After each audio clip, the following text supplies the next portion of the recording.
आइए सुनते हैं मुंशी प्रेमचंद के उपन्यास गोदान का 5वां और छठा भाग। उधर गोबर खाना खाकर अहिराने में पहुंचा। आज झुनिया से उसकी बहुत सी बातें हुई थी। वह गायें लेकर जब चला था तो झुनिया आधे रास्ते तक उसके साथ आई थी। गोबर अकेला गाय को कैसे ले जाता? अपरिचित व्यक्ति के साथ जाने में उसे आपत्ति होना स्वाभाविक था। कुछ दूर चलने के बाद झुनिया ने गोबर को मर्म भरी आंखों से देखकर कहा, अब तुम काहे को यहाँ कभी आओगे? एक दिन पहले तक गोबर कुमार था। गांव में जितनी युवतियां थीं वह या तो उसकी बहनें थीं या भाभियां। बहनों से तो कोई छेड़छाड़ हो ही क्या सकती थी। भाभियां अलबत्ता कभी कभी उससे ठिठोली किया करती थीं, लेकिन वह केवल सरल विनोद होता था। उनकी दृष्टि में अभी उसके यौवन में केवल फूल लगे थे। जब तक फल न लग जाएं उस पर ढेले फेंकना व्यर्थ की बात थी। और किसी और से प्रोत्साहन न पाकर उसका कौमार्य उसके गले से चिपटा हुआ था। झुनिया का वंचित मन, जिसे भाभियों के व्यंग और हास विलास ने और भी लोलुप बना दिया था, उसके कौमार्य ही पर ललचा उठा। और उस कुमार में भी पत्ता खड़कते ही किसी सोए हुए शिकारी जानवर की तरह यौवन जाग उठा। गोबर ने आवरणहीन रसिकता के साथ कहा, अगर भिक्षुक को भीख मिलने की आशा हो तो वह दिन भर और रात भर दाता के द्वार पर खड़ा रहे। झुनिया ने कटाक्ष करके कहा, तो यह कहो तुम्हें भी मतलब के यार हो। गोबर की धमनियों का रक्त प्रबल हो उठा। बोला, भूखा आदमी अगर हाथ फैलाए तो उसे क्षमा कर देना चाहिए। झुनिया और गहरे पानी में उतरी। भिक्षुक जब तक 10 द्वार न जाए उसका पेट कैसे भरेगा? मैं ऐसे भिक्षुकों के मुंह नहीं लगती। ऐसे तो गली गली मिलते हैं। फिर भिक्षुक देता क्या है? असीस। असीसों से तो किसी का पेट नहीं भरता। मंद बुद्धि गोबर झुनिया का आशय न समझ सका। झुनिया छोटी सी थी, तभी से ग्राहकों के घर दूध लेकर जाया करती थी। ससुराल में उसे ग्राहकों के घर दूध पहुंचाना पड़ता था। आजकल भी दही बेचने का भार उसी पर था। उसे तरह तरह के मनुष्यों से साबिका पड़ चुका था। 2-4 रुपए उसके हाथ लग जाते थे। घड़ी भर के लिए मनोरंजन भी हो जाता था। मगर यह आनंद जैसे मंगनी की चीज हो। उसमें टिकाव न था, समर्पण न था, अधिकार भी न था। वह ऐसा प्रेम चाहती थी जिसके लिए वह जिए और मरे, जिस पर वह अपने को समर्पित कर दे। वह केवल जुगनू की चमक नहीं, दीपक का स्थायी प्रकाश चाहती थी। वह एक गृहस्थ की बालिका थी जिसके गृहिणीत्व को रसिकों की लगावटबाजियों ने कुचल नहीं पाया था। गोबर ने कामना से उद्दीप्त मुख से कहा, भिक्षुक को एक ही द्वार पर भरपेट मिल जाए तो क्यों द्वार द्वार घूमे? झुनिया ने सदैव भाव से उसकी ओर ताका। कितना भोला है, कुछ समझता ही नहीं। भिक्षुक को एक द्वार पर भरपेट कहाँ मिलता है? उसे तो चुटकी ही मिलेगी। सरबस तो तभी पाओगे जब अपना सरबस दोगे। मेरा पास क्या है झुनिया? तुम्हारे पास कुछ नहीं है, मैं तो समझती हूँ। मेरे लिए तुम्हारे पास जो कुछ है वह बड़े बड़े लखपतियों के पास नहीं है। तुम मुझसे भीख न मांगकर मुझे मोल ले सकते हो। गोबर उसे चकित नेत्रों से देखने लगा। झुनिया ने फिर कहा, और जानते हो दाम क्या देना होगा? मेरा होकर रहना पड़ेगा। फिर किसी के सामने हाथ फैलाए देखूंगी तो घर से निकाल दूंगी। गोबर को जैसे अंधेरे में टटोलते हुए इच्छित वस्तु मिल गई। एक विचित्र भय मिश्रित आनंद से उसका रोम रोम पुलकित हो उठा। लेकिन यह कैसे होगा?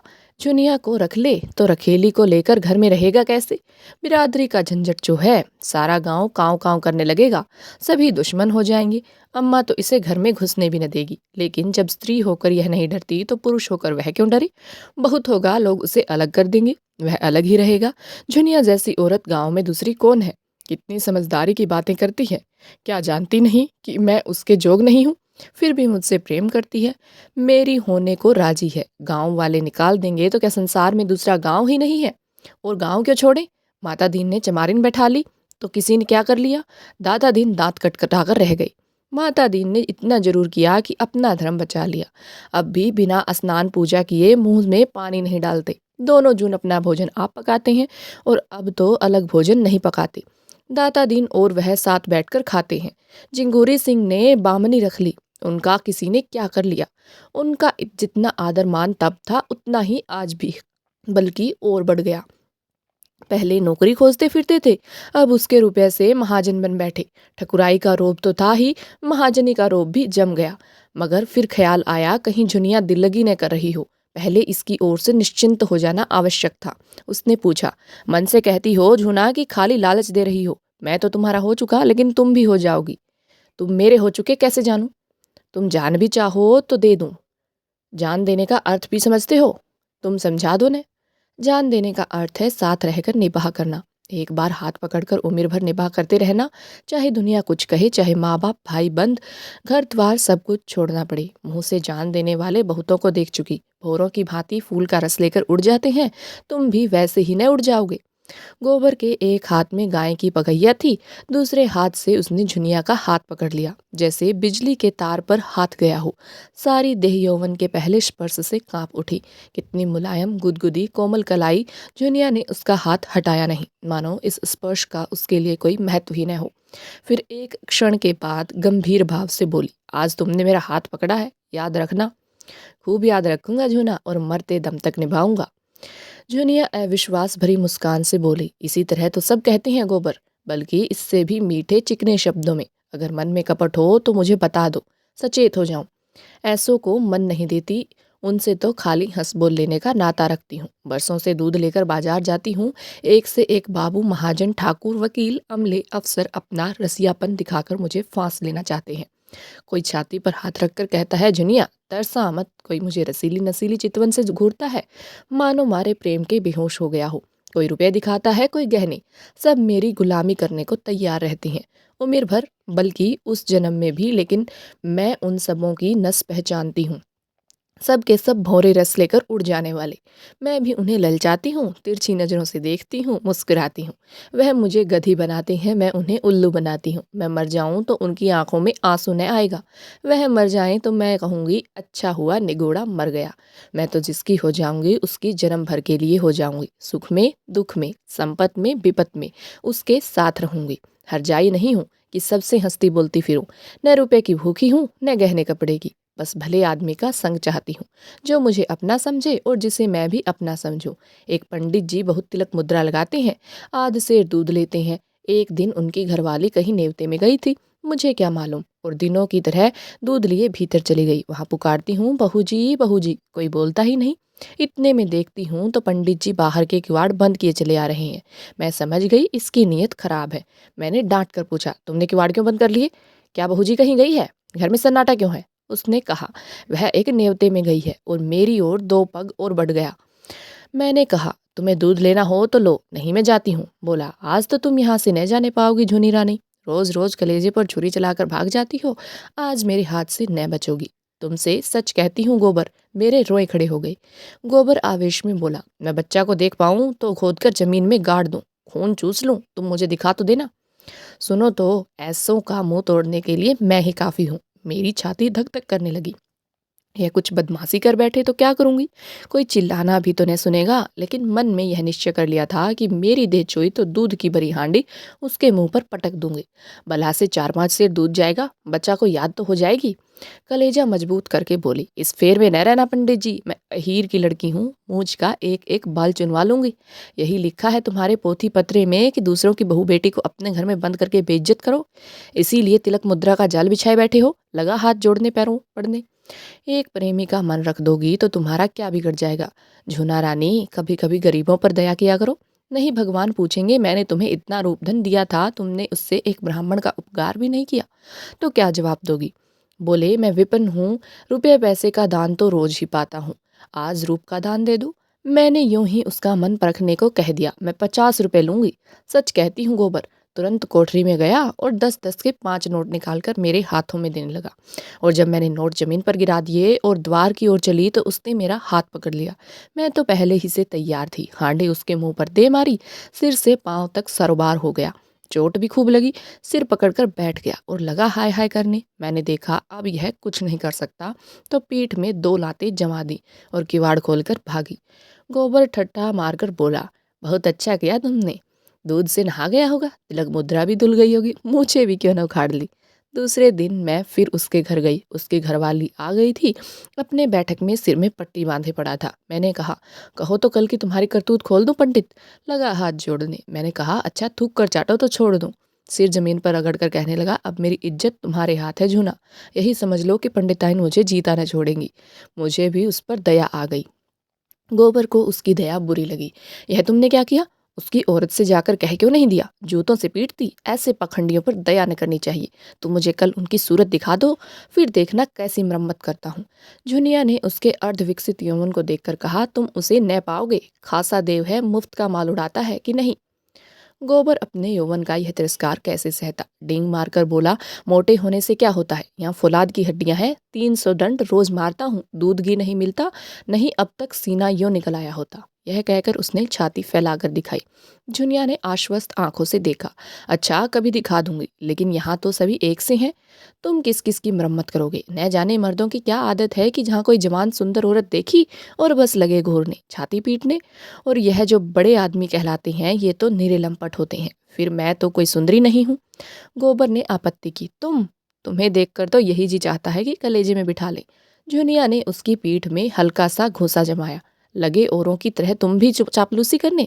मैं जैसी कुछ हूँ वह मैं जानती हूँ, मगर इन लोगों तो जवान मिल जाए घड़ी भर मन बहलाने को, और क्या चाहिए। गुण तो आदमी उसमें देखता है जिसके साथ जन्म भर निबाह करना हो। सुनती भी हूँ और देखती भी हूँ। आजकल बड़े घरों की विचित्र लीला है। जिस मोहल्ले में मेरी ससुराल है उसी में गपड़ू गपड़ू नाम के काश्मीरी होते हैं। भारी आदमी थे। उनके यहाँ 5 सेर दूध लगता था। उनकी 3 लड़कियां थी, कोई 20-20, 25-25 की होंगी, एक से एक सुंदर। तीनों बड़े कॉलेज में पढ़ने जाती थी, एक साइड कॉलेज में पढ़ाती भी थी। 300 का महीना पाती थी। सितार वह सब बजावें, हारमोनिया वह सब बजावें, नाचे वह गावे वह, लेकिन ब्याह कोई न करती थी। राम जाने वह किसी मर्द को पसंद नहीं करती थी कि मर्द उन्हीं को पसंद नहीं करता था। एक बार मैंने बड़ी बीबी से पूछा तो हंसकर बोली, हम लोग यह रोग नहीं पालते, मगर भीतर ही भीतर खूब गुलछल्ले उड़ाती थी। जब देखूं 2-4 लौंडे उनको घेरे हुए हैं। जो सबसे बड़ी थी वह तो कोट पतलून पहनकर घोड़े पर सवार होकर मर्दों के साथ सैर करने जाती थी। सारे शहर में उनकी लीला मशहूर थी। गपड़ू बाबू सिर नीचा किए जैसे मुंह में कालिक्सी लगाए रहते थे। लड़कियों को डांटते थे, समझाते थे, पर सब की सब खुल्लम खुल्ला कहती थी, तुमको हमारे बीच में बोलने का कुछ मजाल नहीं है। हम अपने मन की रानी हैं, जो हमारी इच्छा होगी वह हम करेंगे। बेचारा बाप जवान जवान लड़कियों से क्या बोले। मारने बांधने से रहा, डांटने डपटने से रहा, लेकिन भाई बड़े आदमियों की बातें कौन चलाए। वह जो कुछ करें सब ठीक है, उन्हें तो बिरादरी और पंचायत का भी डर नहीं। मेरी समझ में तो यह नहीं आता कि किसी का रोज रोज मन कैसे बदल जाता है। क्या आदमी गाय बकरी से भी गया बीता हो गया है? लेकिन किसी को बुरा नहीं कहती भाई, मन को जैसा बनाओ वैसा बनता है। ऐसों को भी देखती हूँ जिन्हें रोज रोज की दाल रोटी के बाद कभी कभी मुंह का स्वाद बदलने के लिए हलवा पूरी भी चाहिए। और ऐसों को भी देखती हूँ जिन्हें घर की दाल रोटी देखकर जिवर आता है। कुछ बेचारियां ऐसी भी हैं जो अपनी रोटी दाल में ही मग्न रहती हैं, हलवा पूरी से उन्हें कोई मतलब नहीं। मेरी दोनों भावजों ही को देखो। हमारे भाई काने कुबड़े नहीं हैं। 10 जवानों में एक जवान है, लेकिन भावजों को नहीं भाते। उन्हें तो वह चाहिए जो सोने की बालियां बनवाए, महीन साड़ियां लाए, रोज चाट खिलाए। बालियां और मिठाइयाँ मुझे भी कम अच्छी नहीं लगती, लेकिन जो कहो कि इसके लिए अपनी लाज बेचती फिरूं तो भगवान इससे बचाए। एक के साथ मोटा झोटा खा पहनकर उम्र काट देना, बस अपना तो यही राग है। बहुत करके तो मर्द ही औरतों को बिगाड़ते हैं। जब मर्द इधर उधर ताक झांक करेगा तो औरत भी आंख लड़ाएंगी। मर्द दूसरी औरत के पीछे दौड़ेगा तो औरत भी जरूर मर्दों के पीछे दौड़ेंगी। मर्द का हरजाईपन औरत को भी उतना ही बुरा लगता है जितना औरत का मर्द को। यही समझ लो, मैंने तो अपने आदमी से साफ साफ कह दिया था, अगर तुम इधर उधर लपके तो मेरी भी जो इच्छा होगी वही करूंगी। यह चाहो कि तुम तो अपने मन की करो और औरत को मार के डर से अपने काबू में रखो तो यह न होगा।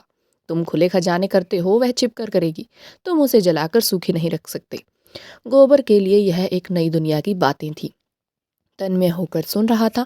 कभी कभी तो आप ही आप उसके पांव रुक जाते, फिर सचेत होकर चलने लगता। झुनिया ने पहले अपने रूप से मोहित किया था, आज उसने अपने ज्ञान और अनुभव से भरी बातों और अपने अस्तित्व के बखान से मुग्ध कर दिया।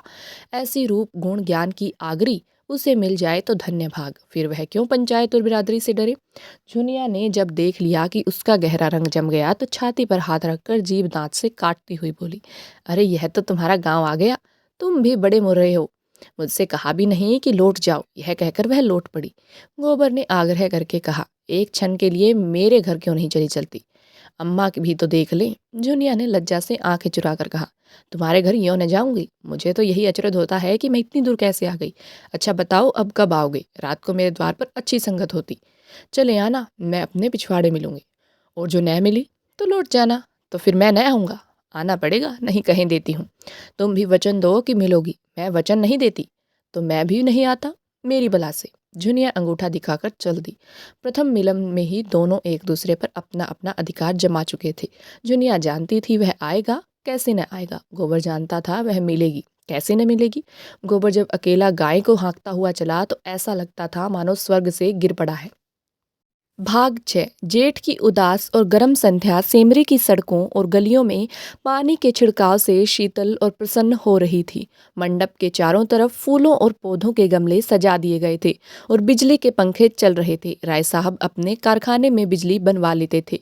उनके सिपाही पीली वर्दियां डाटे, नीले साफे बांधे जनता पर रौब जमाते फिरते थे। नौकर उजले कुर्ते पहने और केसरिया पाग बांधे मेहमानों और मुखियों का आदर सत्कार कर रहे थे। उसी वक्त एक मोटर सिंह द्वार के सामने आकर रुकी और उसमें से 3 महानुभाव उतरे।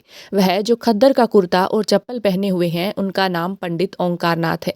आप दैनिक पत्र बिजली के यशस्वी संपादक हैं, जिन्हें देश चिंता ने घुला डाला है। दूसरा महाशय जो कोट पैंट में है, वह हैं तो वकील, पर वकालत न चलने के कारण एक बीमा कंपनी की दलाली करते हैं और तालुकेदारों को महाजनों और बैंकों से कर्ज दिलाने में वकालत से कहीं ज़्यादा कमाई करते हैं। इनका नाम है श्याम बिहारी तनखा। और तीसरे सज्जन जो रेशमी अचकन और तंग पजामा पहने हुए हैं, मिस्टर बी मेहता यूनिवर्सिटी में दर्शन शास्त्र के अध्यापक हैं। ये तीनों सज्जन राय साहब के सहपाठियों में हैं और शगुन के उत्सव में निमंत्रित हुए हैं। आज सारे इलाके के आसामी आएंगे और शगुन के रुपए भेंट करेंगे। रात को धनुष यज्ञ होगा और मेहमानों की दावत होगी। होरी ने 5 रुपए शगुन के दे दिए हैं और एक गुलाबी मिर्जई पहने, गुलाबी पगड़ी बांधे, घुटने तक कछनी काचे, हाथ में एक खुरपी लिए और मुख पर पाउडर लगवाए राजा जनक का माली बन गया है और गुरूर से इतना फूल उठा है मानो यह सारा उत्सव उसी के पुरुषार्थ से हो रहा है। राय साहब ने मेहमानों का स्वागत किया। दोहरे बदन के ऊंचे आदमी थे, गठा हुआ शरीर, तेजस्वी चेहरा, ऊंचा माथा, गोरा रंग, जिस पर शरबती रेशमी चादर खूब खिल रही थी। पंडित ओंकारनाथ ने पूछा, अब की कौन सा नाटक खेलने का विचार है? मेरे रस की तो यहाँ वही वस्तु है।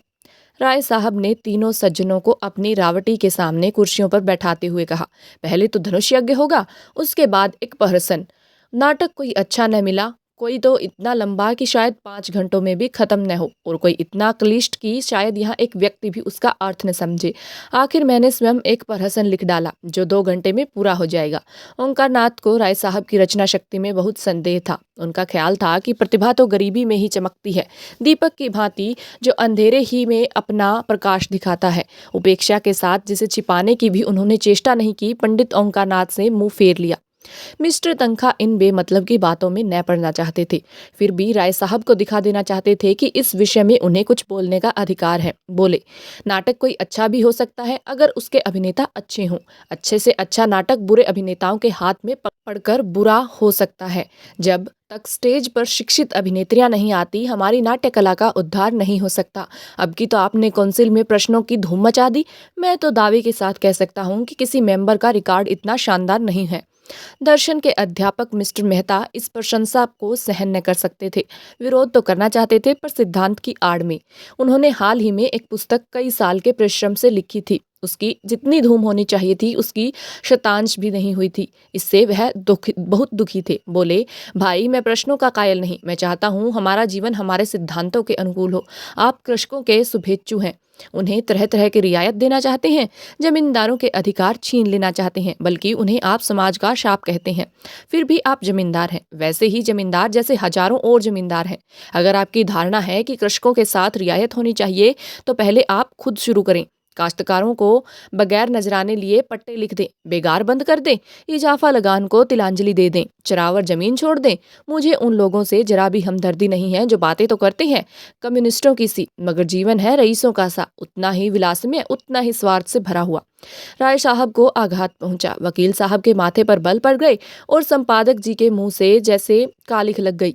वह खुद समिष्टावाद के पुजारी थे, पर सीधी घर में आग न लगाना चाहते थे। तनखा ने राय साहब की वकालत की। मैं समझता हूँ राय साहब का अपने असामियों के साथ जितना अच्छा व्यवहार है, अगर सभी जमींदार वैसे ही हो जाएं तो यह प्रश्न ही न रहे। मेहता ने हथौड़े की दूसरी चोट जमाई। मानता हूँ आपका अपने असामियों के साथ बहुत अच्छा बर्ताव है, मगर प्रश्न यह है कि उसमें स्वार्थ है या नहीं। इसका एक कारण क्या यह नहीं हो सकता कि मध्यम आंच में भोजन स्वादिष्ट पकता है? गुड़ से मारने वाला जहर से मारने वाले की अपेक्षा कहीं सफल हो सकता है। मैं तो केवल इतना जानता हूँ, हम या तो साम्यवादी हैं या नहीं हैं। है तो उसका व्यवहार करें, नहीं है तो बकना छोड़ दें। मैं नकली जिंदगी का विरोधी हूँ। अगर मांस खाना अच्छा समझते हो तो खुलकर खाओ, बुरा समझते हो तो मत खाओ। यह तो मेरी समझ में नहीं आता है। लेकिन अच्छा समझना और छिपकर खाना, यह मेरी समझ में नहीं आता। मैं तो इसे कायरता भी कहता हूँ और धूर्तता भी, जो वास्तव में एक है। राय साहब सभा चतुर आदमी थे। अपमान और आघात को धैर्य और उदारता से सहने का उन्हें अभ्यास था। कुछ असमंजस में पड़े हुए बोले, आपका विचार बिल्कुल ठीक है मेहता जी। आप जानते हैं मैं आपकी साफ गोई का कितना आदर करता हूँ, लेकिन आप यह भूल जाते हैं कि अन्य यात्राओं की भांति विचारों की यात्रा में भी पड़ाव होते हैं, और आप एक पड़ाव को छोड़कर दूसरे पड़ाव तक नहीं जा सकते। मानव जीवन का इतिहास इसका प्रत्यक्ष प्रमाण है। मैं उस वातावरण में पला हूँ जहाँ राजा ईश्वर है और जमींदार ईश्वर का मंत्री। मेरे स्वर्गवासी पिता असामियों पर इतनी दया करते थे कि पाले या सूखे में कभी आधा और कभी पूरा लगान माफ कर देते थे। अपने बखार से अनाज निकालकर असामियों को खिला देते थे। घर के गहने बेचकर कन्याओं के विवाह में मदद करते थे, मगर उसी वक्त तक जब तक प्रजा उनको सरकार और धर्मावतार कहती थी। उन्हें अपना देवता समझकर उनकी पूजा करती रहे। प्रजा का पालन उनका सनातन धर्म था, लेकिन अधिकार के नाम पर वह कौड़ी का एक दांत भी फोड़कर न देना चाहते थे। मैं उसी वातावरण में पला हूँ और मुझे गर्व है कि मैं व्यवहार में चाहे जो कुछ करूं, विचारों में उनसे आगे बढ़ गया हूं, और यह मानने लग गया हूं कि जब तक किसानों को ये रियायतें अधिकार के रूप में न मिलेंगी, केवल सद्भावना के आधार पर उनकी दशा सुधर नहीं सकती। स्वेच्छा अगर अपना स्वार्थ छोड़ दे तो अपवाद है। मैं खुद सद्भावना करते हुए भी स्वार्थ नहीं छोड़ सकता, और चाहता हूं कि हमारे वर्ग को शासन और नीति के बल से अपना स्वार्थ छोड़ने के लिए मजबूर कर दिया जाए। इसे आप कायरता कहेंगे, मैं इसे विवशता कहता हूँ। मैं इसे स्वीकार करता हूँ कि किसी को भी दूसरे के श्रम पर मोटे होने का अधिकार नहीं है। उपजीवी होना घोर लज्जा की बात है। कर्म करना प्राणी मात्र का धर्म है। समाज की ऐसी व्यवस्था जिसमें कुछ लोग मौज करें और अधिक लोग पिसें और खपें, कभी सुक्त नहीं हो सकती। पूंजी और शिक्षा, जिसे मैं पूंजी ही का एक रूप समझता हूँ, इनका किला जितनी जल्द टूट जाए उतना ही अच्छा है। जिन्हें पेट की रोटी मैसर नहीं, उनके अफसर और नियोजक 10-10, 5-5 हजार फटकारें। यह हास्यास्पद है और लज्जास्पद भी।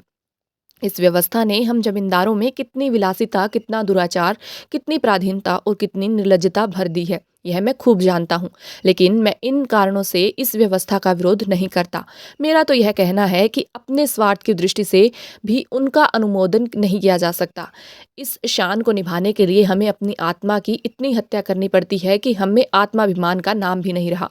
हम अपने असामियों को लूटने के लिए मजबूर हैं। अगर अफसरों को कीमती कीमती डालियां न दें तो बागी समझे जाएं, शान से न रहें तो कंजूस कहलाएं। प्रगति की जरा सी आहट पाते ही हम कांप उठते हैं और अफसरों के पास फरियाद लेकर दौड़ते हैं कि हमारी रक्षा कीजिए। हमें अपने ऊपर विश्वास नहीं रहा, न पुरुषार्थ ही रह गया। बस हमारी दशा उन बच्चों की सी है जिन्हें चम्मच से दूध पिलाकर पाला जाता है, बाहर से मोटे, अंदर से दुर्बल, सत्वहीन और मुहताज। मेहता ने ताली बजाकर कहा, हियर हियर। आपकी जबान में जितनी बुद्धि है, काश उसकी आधी भी मस्तिष्क में होती। खेद यही है कि सब कुछ समझते हुए भी आप अपने विचारों को व्यवहार में नहीं लाते। ओंकारनाथ बोले, अकेला चना भाड़ नहीं फोड़ सकता मिस्टर मेहता। हमें समय के साथ चलना भी है और उसे अपने साथ चलाना भी। बुरे कामों में ही सहयोग की जरूरत नहीं होती, अच्छे कामों के लिए भी सहयोग उतना ही जरूरी है। आप ही क्यों 800 रुपये महीने हड़पते हैं, जब आपके करोड़ों भाई केवल 8 रुपये में अपना निर्वाह कर रहे हैं। राय साहब ने ऊपरी खेद लेकिन भीतरी संतोष से संपादक जी को देखा और बोले, व्यक्तिगत बातों पर आलोचना न कीजिए संपादक जी, हम यहाँ समाज की व्यवस्था पर विचार कर रहे हैं। मिस्टर मेहता उसी ठंडे मन से बोले, नहीं नहीं, मैं इसे बुरा नहीं समझता। समाज व्यक्ति ही से बनता है और व्यक्ति को भूलकर हम किसी व्यवस्था पर विचार नहीं कर सकते। मैं इसलिए इतना वेतन लेता हूँ कि मेरा इस व्यवस्था पर विश्वास नहीं है। संपादक जी को अचंभा हुआ, अच्छा तो आप वर्तमान व्यवस्था के समर्थक हैं। मैं इस सिद्धांत का समर्थक हूँ कि संसार में छोटे बड़े हमेशा रहेंगे और उन्हें हमेशा रहना चाहिए। इसे मिटाने की चेष्टा करना मानव जाति के शवनाश का कारण होगा। कुश्ती का जोड़ बदल गया। राय साहब किनारे खड़े हो गए। संपादक जी मैदान में उतरे। आप इस 20वीं शताब्दी में भी ऊंच नीच का भेद मानते हैं? जी हाँ, मानता हूँ और बड़े जोरों से मानता हूँ। जिस मत से आप समर्थक हैं वह भी तो कोई नई चीज नहीं। जब से मनुष्य में ममता का विकास हुआ तभी उस मत का जन्म हुआ। बुद्ध और प्लेटो और ईसा सभी समाज में समता के प्रवर्तक थे। यूनानी और रोमन और सीरियाई सभी सभ्यताओं ने उसकी परीक्षा की, पर अप्राकृतिक होने के कारण कभी वह स्थायी न बन सकी। आपकी बातें सुनकर मुझे आश्चर्य हो रहा है। आश्चर्य अज्ञान का दूसरा नाम है। मैं आपका कृतज्ञ हूँ अगर आप इस विषय पर कोई लेखमाला शुरू कर दें। जी, मैं इतना अहमक नहीं हूँ। अच्छी रकम दिलवाइए तो अलबत्ता। आपने सिद्धांत ही ऐसा लिया है कि खुले खजाने पब्लिक को लूट सकते हैं। मुझ में और आप में अंतर इतना ही है कि मैं जो कुछ मानता हूँ उस पर चलता हूँ। आप लोग मानते कुछ हैं, करते कुछ हैं। धन को आप किसी अन्याय से बराबर फैला सकते हैं, लेकिन बुद्धि को, चरित्र को और रूप को, प्रतिभा को और बल को बराबर फैलाना तो आपकी शक्ति के बाहर है। छोटे बड़े का भेद केवल धन से ही तो नहीं होता।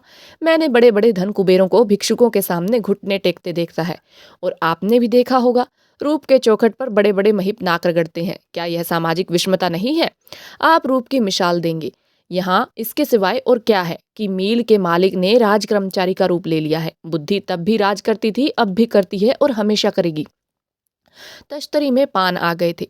राय साहब ने मेहमानों को पान और इलायची देते हुए कहा, बुद्धि अगर स्वार्थ से मुक्त हो तो हमें उसकी प्रभुता मानने में कोई आपत्ति नहीं। समाजवाद का यही आदर्श है। हम साधु महात्माओं के सामने इसीलिए सर झुकाते हैं कि उनमें त्याग का बल है। इसी तरह हम बुद्धि के हाथ में अधिकार भी देना चाहते हैं, सम्मान भी और नेतृत्व भी, लेकिन संपत्ति किसी तरह नहीं। बुद्धि का अधिकार और सम्मान व्यक्ति के साथ चला जाता है, लेकिन उसकी संपत्ति विष बोने के लिए उसके बाद और भी प्रबल हो जाती है। बुद्धि के बगैर किसी समाज का संचालन नहीं हो सकता।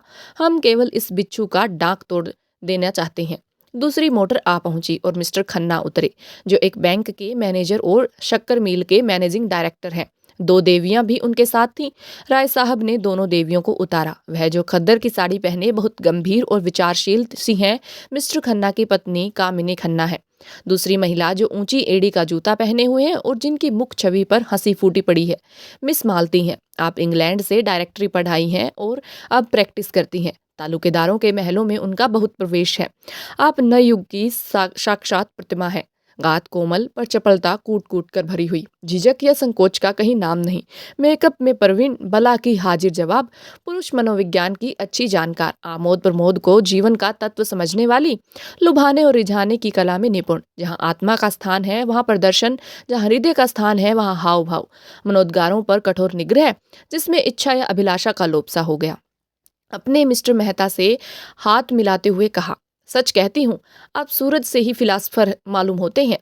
इस नई रचना में तो आपने आतंकवादियों को उधेड़ कर रख दिया। पढ़ते पढ़ते कई बार मेरे जी में ऐसा आया कि आपसे लड़ जाऊं।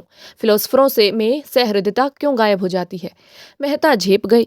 बिना ब्याहे थे और नवयुग की रमणियों में से पनाह मांगते थे। पुरुषों की मंडली में खूब चहकते थे, मगर ज्यों ही कोई महिला आई और आपकी जबान बंद हुई, जैसे बुद्धि पर ताला लग जाता था। स्त्रियों से शिष्ट व्यवहार तक करने की सुधि न रहती थी।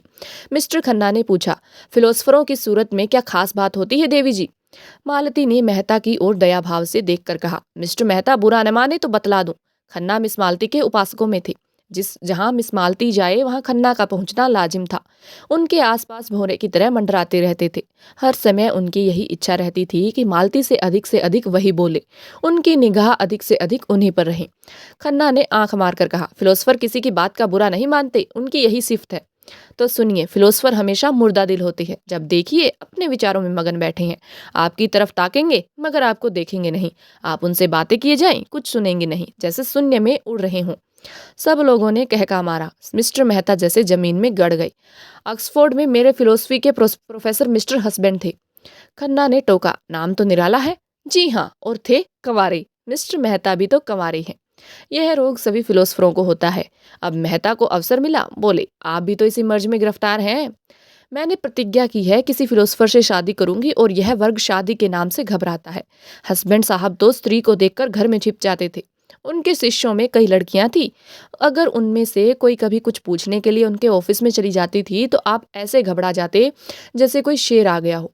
हम लोग उन्हें खूब छेड़ा करते थे, मगर थे बेचारे सरल हृदय। कई हजार की आमदनी थी, पर मैंने उन्हें हमेशा एक ही सूट पहने देखा। उनकी एक विधवा बहन थी, वही उनके घर का सारा प्रबंध करती थी। मिस्टर हस्बैंड को तो खाने की फिक्र ही न रहती थी। मिलने वालों के डर से अपने कमरे का द्वार बंद करके लिखा पढ़ी करते थे। भोजन का समय आ जाता तो उनकी बहन आहिस्ता से भीतर के द्वार से उनके पास जाकर किताब बंद कर देती थी। तब उन्हें मालूम होता था कि खाने का समय हो गया। रात को भी भोजन का समय बंधा हुआ था। उनकी बहन कमरे की बत्ती बुझा दिया करती थी। एक दिन बहन ने किताब बंद करना चाहा तो आपने पुस्तक को दोनों हाथों से दबा लिया और बहन भाई में जोर आजमाई होने लगी। आखिर बहन उनकी पहिएदार कुर्सी को खींचकर भोजन के कमरे में लाई। राय साहब बोले, मगर मेहता साहब तो बड़े खुशमिजाज और मिलनसार हैं, नहीं इस हंगामे में क्यों आते? तो आप फिलोसोफर न होंगे। जब अपनी चिंताओं से हमारे सिर में दर्द होने लगता है तो विश्व की चिंता सिर पर लाद कर कोई कैसे प्रसन्न रह सकता है। उधर संपादक जी श्रीमती खन्ना से अपनी आर्थिक कठिनाइयों की कथा कह रहे थे। बस यूं समझिए श्रीमती जी कि संपादक का जीवन एक दीर्घ विलाप है जिसे सुनकर लोग दया करने के बदले कानों पर हाथ रख लेते हैं। बेचारा न अपना उपकार कर सके न औरों का। पब्लिक उससे आशा तो यह रखती है कि हर एक आंदोलन में वह सबसे आगे रहे, जेल जाए, मार खाए, घर के माल असबाब की कुर्सी कुर्क कराए। यह उसका धर्म समझा जाता है। लेकिन उसकी कठिनाइयों की ओर किसी का ध्यान नहीं। हो तो वह सब कुछ। उसे हर एक विद्या, हर एक कला में पारंगत होना चाहिए, लेकिन उसे जीवित रहने का अधिकार नहीं। आप तो आजकल कुछ लिखती ही नहीं। आपकी सेवा करने का जो थोड़ा सा सौभाग्य मुझे मिल सकता है, उससे क्यों मुझे वंचित रखती हैं। मिसेज खन्ना को कविता लिखने का शौक था। इस नाते से संपादक संपादक जी कभी कभी उनसे मिल आया करते थे, लेकिन घर के काम धंधों में व्यस्त रहने के कारण इधर बहुत दिनों से कुछ लिख नहीं सकी थी। सच बात तो यह है कि संपादक जी ने ही उन्हें प्रोत्साहित करके कवि बनाया था। सच्ची प्रतिभा उनमें बहुत कम थी। क्या लिखूं, कुछ सूझता ही नहीं। आपने कभी मिस मालती से कुछ लिखने को नहीं कहा? संपादक जी उपेक्षा भाव से बोले, उनका समय मूल्यवान है कामिनी देवी। लिखते तो वह लोग हैं जिनके अंदर कुछ दर्द है, अनुराग है, लगन है, विचार है। जिन्होंने धन और भोग विलास को जीवन का लक्ष्य बना लिया है, वह क्या लिखेंगे? कामिनी ने ईर्ष्या मिश्रित विनोद से कहा, अगर आप उनसे कुछ लिखा सकें तो आपका प्रचार दुगुना हो जाए। लखनऊ में तो ऐसा कोई रसिक नहीं है जो आपका ग्राहक न बन जाए। अगर धन मेरे जीवन का आदर्श होता तो आज मैं इस दशा में न होता। मुझे भी धन कमाने की कला आती है। आज चाहूं तो लाखों कमा सकता हूं, लेकिन यहाँ तो धन को कभी कुछ समझा ही नहीं। साहित्य की सेवा अपने जीवन का ध्येय है और रहेगा। कम से कम मेरा नाम तो ग्राहकों में लिखवा दीजिए। आपका नाम ग्राहकों में नहीं, संरक्षकों में लिखूंगा। संरक्षकों में रानियां महारानियों को रखिए, जिनकी थोड़ी सी खुशामद करके आप अपने पत्र को लाभ की चीज बना सकते हैं। मेरी रानी महारानी आप हैं। मैं तो आपके सामने किसी रानी महारानी की हकीकत नहीं समझता। जिसमें दया और विवेक है वही मेरी रानी है। खुशामद से मुझे घृणा है। कामिनी ने चुटकी ली। लेकिन मेरी खुशामद तो आप कर रहे हैं संपादक जी। संपादक जी ने गंभीर होकर श्रद्धापूर्ण स्वर में कहा, यह खुशामद नहीं है देवी जी, हृदय के सच्चे उद्गार हैं। राय साहब ने पुकारा, संपादक जी जरा इधर आइएगा, मिस मालती आपसे कुछ कहना चाहती हैं। संपादक जी की वह सारी अकड़ गायब हो गई। नम्रता और विनय की मूर्ति बने हुए आकर खड़े हो गए। मालती ने उन्हें सदय नेत्रों से देखकर कहा, मैं अभी कह रही थी कि दुनिया में मुझे सबसे ज्यादा डर संपादकों से लगता है। आप लोग जिसे चाहें एक क्षण में बिगाड़ दें। मुझे से चीफ सेक्रेटरी साहब ने एक बार कहा, अगर मैं इस बल्डी ओंकारनाथ को जेल में बंद कर सकूं तो अपने को भाग्यवान समझूं। ओंकारनाथ की बड़ी बड़ी मूछें खड़ी हो गईं। आंखों में गर्व की ज्योति चमक उठी। यूं वह बहुत ही शांत प्रकृति के आदमी थे, लेकिन ललकार सुनकर उनका पुरुषत्व उत्तेजित हो जाता था। दृढ़ता भरे स्वर में बोले, इस कृपा के लिए आपका कृतज्ञ हूँ। उस बज्म में अपना जिक्र तो आता है, चाहे किसी तरह आए। आप सेक्रेटरी महोदय से कह दीजिएगा कि ओंकारनाथ उन आदमियों में से नहीं है जो इन धमकियों से डर जाए। उसकी कलम उसी वक्त विश्राम लेगी जब उसकी जीवन यात्रा समाप्त हो जाएगी। उसने अनीति और स्वेच्छाचार को जड़ से खोदकर फेंक देने का जिम्मा लिया है। मिस मालती ने और उकसाया, मगर मेरी समझ में आपकी यह नीति नहीं आती कि जब आप मामूली शिष्टाचार से अधिकारियों का सहयोग प्राप्त कर सकते हैं तो क्यों उनसे कन्नी काटते हैं। अगर आप अपनी आलोचना में आग और विष जरा कम कर दें तो मैं वादा करती हूँ कि आपको गवर्नमेंट से काफ़ी मदद दिला सकती हूँ। जनता को तो आपने देख लिया, उससे अपील की, उसकी खुशामद की, अपनी कठिनाइयों की कथा कही, मगर कोई नतीजा न निकला। अब जरा अधिकारियों को भी आजमा लीजिए। तीसरे महीने आप मोटर पर न निकलने लगे और सरकारी दावतों में निमंत्रित न होने लगे तो मुझे जितना चाहे कोसिएगा। तब यही रईस और नेशनलिस्ट जो आपकी परवाह नहीं करते आपके द्वार के चक्कर लगाएंगे। ओंकारनाथ अभिमान के साथ बोले, यही तो मैं नहीं कर सकता देवी जी। मैंने अपने सिद्धांतों को सदैव ऊंचा और पवित्र रखा है और जीते जी उनकी रक्षा करूंगा। दौलत के पुजारी तो गली गली मिलेंगे, मैं सिद्धांत के पुजारियों में हूँ। मैं इसे दंभ कहती हूँ। आपकी इच्छा, धन की आपको परवाह नहीं है, सिद्धांतों का खून करके नहीं। तो आपके पत्र में विदेशी वस्तुओं के विज्ञापन क्यों आते हैं? मैंने किसी भी दूसरे पत्र में इतने विदेशी विज्ञापन नहीं देखे। आप बनते तो हैं आदर्शवादी और सिद्धांतवादी, पर अपने फायदे के लिए देश का धन विदेश भेजते हुए आपको जरा भी खेद नहीं होता। आप किसी तर्क से इस नीति का समर्थन नहीं कर सकते। ओंकारनाथ के पास सचमुच कोई जवाब न था। उन्हें बगले झांकते देखकर राय साहब उनकी हिमायत की। तो आखिर आप क्या चाहती हैं? इधर से भी मारे जाएं, उधर से भी मारे जाएं, तो पत्र कैसे चले? मिस मालती ने दया करना न सीखा था। पत्र नहीं चलता तो बंद कर दीजिए। अपना पत्र चलाने के लिए आपको विदेशी वस्तुओं के प्रचार का कोई अधिकार नहीं। अगर आप मजबूर हैं तो सिद्धांत का ढोंग छोड़िए। मैं तो सिद्धांतवादी पत्रों को देखकर जल उठती हूँ। जी चाहता है दिया सलाई दिखा दूं। जो व्यक्ति कर्म और वचन में सामंजस्य नहीं रख सकता, वह और चाहे जो कुछ हो, सिद्धांतवादी नहीं है। मेहता खिल उठे। थोड़ी देर पहले उन्होंने खुद इसी विचार का प्रतिपादन किया था। उन्हें मालूम हुआ कि इस रमणी में विचार की शक्ति भी है। केवल तितली नहीं, संकोच जाता रहा। यही बात अभी मैं कह रहा था। विचार और व्यवहार में सामंजस्य का न होना ही धूर्तता है, मक्कारी है। मिस मालती प्रसन्न मुख से बोली, तो इस विषय में आप और मैं एक हैं, और मैं भी फिलासफर होने का दावा कर सकती हूँ। खन्ना की जीभ में खुजली हो रही थी। बोले, आपका एक एक अंग फिलोसफी में डूबा हुआ है। मालती ने उनकी लगाम खींची। अच्छा, आपको भी फिलोसफी में दखल है। मैं तो समझती थी आप बहुत पहले अपनी फिलोसफी को गंगा में डुबो बैठे। नहीं, आप इतने बैंकों और कंपनियों के डायरेक्टर न होते। राय साहब ने खन्ना को संभाला। तो क्या आप समझती हैं कि फिलोसफरों को हमेशा फाके मस्त रहना चाहिए? जी हाँ, फिलोसफर अगर मोह पर विजय न पा सके तो फिलोसफर कैसा? इस लिहाज से तो शायद मिस्टर मेहता भी फिलोसफर न ठहरें। मेहता ने जैसे आस्तीन चढ़ाकर कहा, मैंने तो कभी यह दावा नहीं किया राय साहब।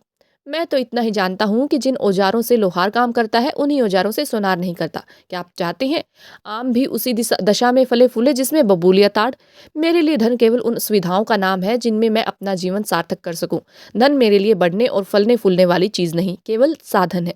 मुझे धन की बिल्कुल इच्छा नहीं। आप वह साधन जुटा दें जिसमें मैं अपना जीवन का उपयोग कर सकूं। ओंकारनाथ समिष्टवादी थे। व्यक्ति की इस प्रधानता को कैसे स्वीकार करते? इसी तरह एक मजदूर कह सकता है कि उसे काम करने की सुविधाओं के लिए 1000 महीने की जरूरत है। अगर आप समझते हैं कि उस मजदूर के बगैर आपका काम नहीं चल सकता, तो आपको वह सुविधाएं देनी पड़ेंगी। अगर वही काम दूसरा मजदूर थोड़ी सी मजदूरी में कर दे, तो कोई वजह नहीं कि आप पहले मजदूर को खुशामद करें। अगर मजदूरों के हाथ में अधिकार होता, तो मजदूरों के लिए स्त्री और शराब भी उतनी ही जरूरी सुविधा हो जाती जितनी फिलोसफर के लिए। तो आप विश्वास मानिए, मैं उनसे ईर्ष्या न करता। जब आपका जीवन सार्थक करने के लिए स्त्री इतनी आवश्यक है, तो आप शादी क्यों नहीं कर लेते? मेहता ने निसंकोच भाव से कहा, इसीलिए कि मैं समझता हूँ मुक्त भोग आत्मा के विकास के में बाधक नहीं होता। विवाह तो आत्मा को और जीवन को पिंजरे में बंद कर देता है। खन्ना ने इसका समर्थन किया। बंधन और निग्रह पुरानी थ्योरियां हैं, नई थ्योरी है मुक्त भोग। मालती ने चोटी पकड़ी। तो अब मिसेस खन्ना को तलाक के लिए तैयार रहना चाहिए। तलाक का बिल पास तो हो, शायद उसका पहला उपयोग आप ही करेंगे। कामिनी ने मालती की ओर विष भरी आंखों से देखा और मुंह सिकोड़ लिया, मानो कह रही है, खन्ना तुम्हें मुबारक हो, मुझे परवाह नहीं। मालती ने मेहता की तरफ देखकर कहा, इस विषय में आपके क्या विचार हैं मिस्टर मेहता? मेहता गंभीर हो गए। वह किसी प्रश्न पर अपना मत प्रकट करते थे तो जैसे अपनी सारी आत्मा उसमें डाल देते थे। विवाह को मैं सामाजिक समझौता समझता हूँ, और उसे तोड़ने का अधिकार न पुरुष को है न स्त्री को। समझौता करने के पहले आप स्वाधीन हैं, समझौता हो जाने के बाद आपके हाथ कट जाते हैं। तो आप तलाक के विरोधी हैं क्यों? पक्का। और मुक्त भोग वाला सिद्धांत, वह उनके लिए है जो विवाह नहीं करना चाहते। अपनी आत्मा का संपूर्ण विकास सभी चाहते हैं, फिर विवाह कौन करे और क्यों करे? इसीलिए कि मुक्ति सभी चाहते हैं, पर ऐसे बहुत कम हैं जो लोभ से अपना गला छुड़ा सके।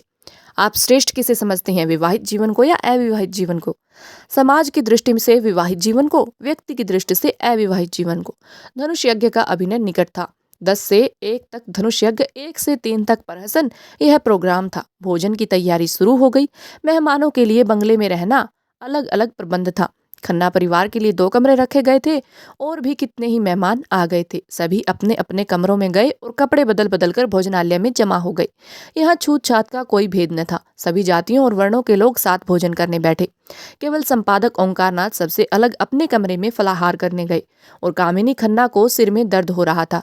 उन्होंने भोजन करने से इनकार किया। भोजनालय में मेहमानों की संख्या 25 से कम न थी। शराब भी थी और मांस भी। इस उत्सव के लिए राय साहब अच्छी किस्म की शराब खास तौर पर खिंचवाते थे। खींची जाती थी दवा के नाम से, पर होती थी खालिश शराब। मांस भी कई तरह के पकते थे, कोफ्ते, कबाब और पुलाव। मुर्ग, मुर्गियां, बकरा, हिरन, तीतर, मोर, जिसे जो पसंद हो वह खाए। भोजन शुरू हो गया तो मिस मालती ने पूछा, संपादक जी कहाँ रह गए? किसी को भेजो, राय साहब उन्हें पकड़ लाएं।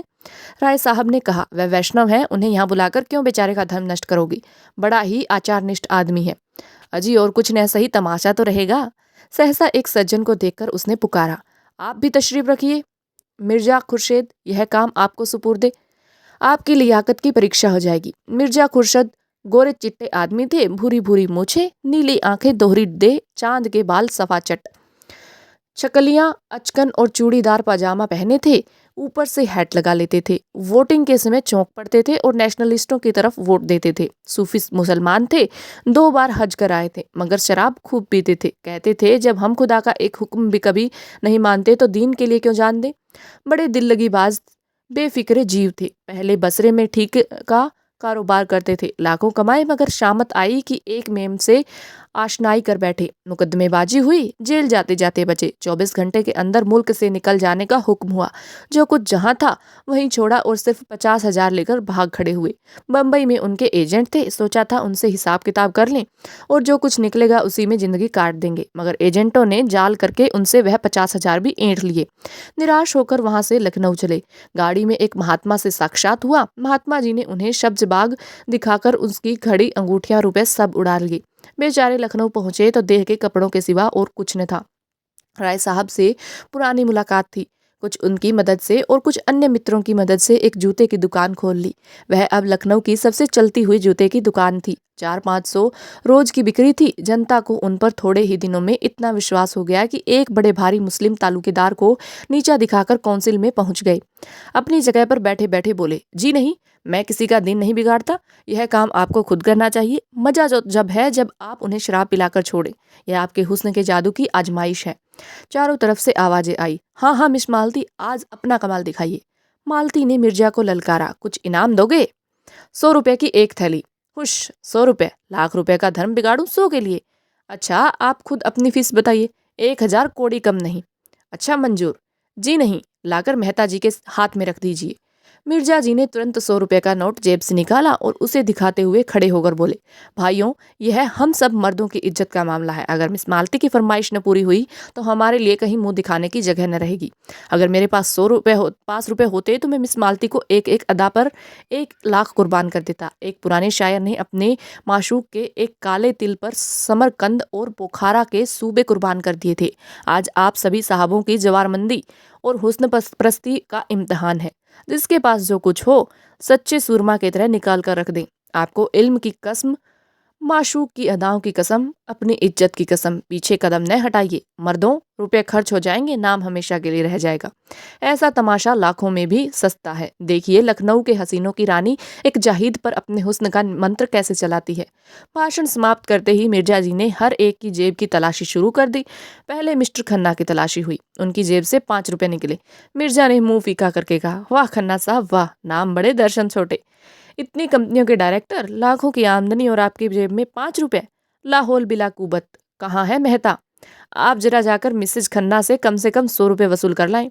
खन्ना खिसियाकर बोले, अजी उनके पास एक पैसा भी नहीं होगा। कौन जानता था कि यहाँ आप तलाशी लेना शुरू करेंगे। खैर आप खामोश रहिए, हम अपनी तकदीर तो आजमा लें। अच्छा, तो मैं जाकर उनसे पूछता हूँ। जी नहीं, आप यहाँ से हिल नहीं सकते। मिस्टर मेहता, आप फिलोसफर हैं, मनोविज्ञान के पंडित, देखिए अपने भेद न कराइएगा। मेहता शराब पीकर मस्त हो जाते थे। उस मस्ती में उनका दर्शन उड़ जाता था और विनोद सजीव हो जाता था। लपक कर मिसेस खन्ना के पास गए और 5 मिनट में ही मुंह लटकाए लौट आए। मिर्जा ने पूछा, अरे क्या खाली हाथ? राय साहब हंसे, काजी के घर चूहे भी से आने। मिर्जा ने कहा, हो बड़े खुश नसीब खन्ना, खुदा की कसम। मेहता ने कहका मारा और जेब से 100 रुपए के 5 नोट निकाले। मिर्जा ने लपक कर उन्हें गले लगा लिया। चारों तरफ से आवाजें आने लगी, कमाल है, मानता हूँ उस्ताद, क्यों न हो, फिलोसफर ही जो ठहरे। मिर्जा ने नोटों को आंखों से लगाकर कहा, भाई मेहता, आज से मैं तुम्हारा शागिर्द हुआ। बताओ क्या जादू मारा? मेहता अकड़कर लाल लाल आंखों से ताकते हुए बोले, अजी कुछ नहीं। ऐसा कौन सा बड़ा काम था, जाकर पूछो। अंदर आऊं? बोली, आप हैं मेहता जी? आइए। मैंने अंदर जाकर कहा, वहां लोग ब्रिज खेल रहे हैं। अंगूठी 1,000 से कम की नहीं है। आपने तो देखा है। बस वही, आपके पास रुपए हों तो 500 रुपए देकर 1,000 की चीज ले लीजिए। ऐसा मौका फिर न मिलेगा। मिस मालती ने इस वक्त रुपए न दिए तो बेदाग निकल जाएंगी। पीछे से कौन देता है, शायद इसीलिए उन्होंने अंगूठी निकाली है कि 500 रुपए किससे पास धरे होंगे। मुस्कुराई और चट अपने बटुए से 5 नोट निकाल कर दे दिए और बोली, मैं बिना कुछ लिए घर से नहीं निकलती, न जाने कब क्या जरूरत पड़े। खन्ना खिसियाकर बोले, जब हमारे प्रोफेसर का यह हाल है तो यूनिवर्सिटी का ईश्वर ही मालिक है।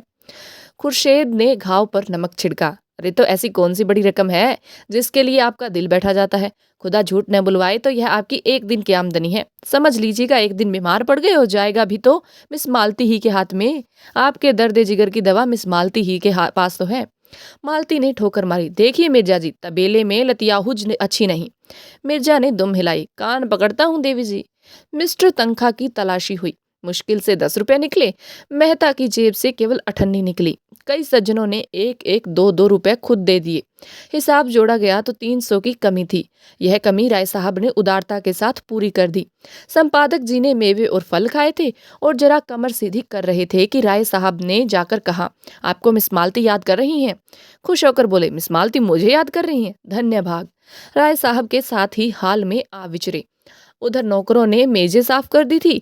मालती ने आगे बढ़कर उनका स्वागत किया। संपादक जी ने नम्रता दिखाई।